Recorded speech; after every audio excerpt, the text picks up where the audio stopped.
Ahojte, idem sa s vami podeliť o svoju lenivosť. Akože od januára som si povedala, že začnem sa hýbať, pretože samozrejme, že som cez sviatky pribrala. Nie preto, že by som veľa jedla, ale preto, že som nič nerobila.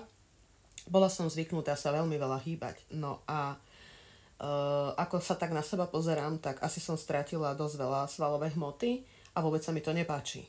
Pozrite sa na mňa, ja už som akože nachystaná, že idem cvičiť. Ale keby ste videli tú tularémiu a to prokrastinovanie, kým sa tam dostanem, ale možno, že keď sa takto zazdielam tú svoju lenivosť na video, takže sa lepšie odhodlám k nejakej akcii. Počkajte, lebo nejak mi tu svieti slnko a mám tu nejaké divné tiene.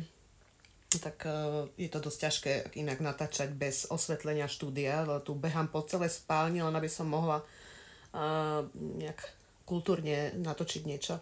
Takže vlastne ja som si dala záväzok, že svoju fitness kariéru zahájim tým, že sa začnem znovu prechádzať, pretože už 2 mesiace som sa nebola prejsť, pretože nebolo času, zima mi bola, chorá som bola, s chrbtom som mala trošku ťažkosti, som musela ísť až k chiropraktikovi.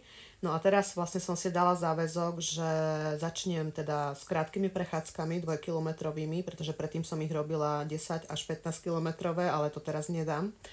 Takže to som si dala záväzok, trošku si upravím aj stravu, pretože som sa tak všelijako spustila, že jem kadečo, všelijaké bagety a neviem čo a necítim sa dobre. Nie preto, že by som sa chcela stravovať zdravo, ale chcem sa cítiť dobre, čiže to budem musieť zmeniť. No a objednala som si znovu z Jimbimu proteíny, pretože ako som vám už v predchádzajúcich videách hovorila, môžem vám tam dať aj odkaz, že ktorý proteín som zistila, že je asi najlepší a nie preto, že som ich vyskúšala tisíce, ale preto, že mi to poradili chalani v posilovni, ktorí tisíce vyskúšali, takže v podstate odkaz na video vám dám k popise videa, tak ja vám prajem, pokiaľ ste si dali záväzky, že sa budete hýbať a cvičiť, silnú motiváciu, možno, že vám sem budem tiež zdieľať, ako sa mi darí. Možno vás to poteší, že nie ste sami na to, na toto rozhýbanie sa po novom roku.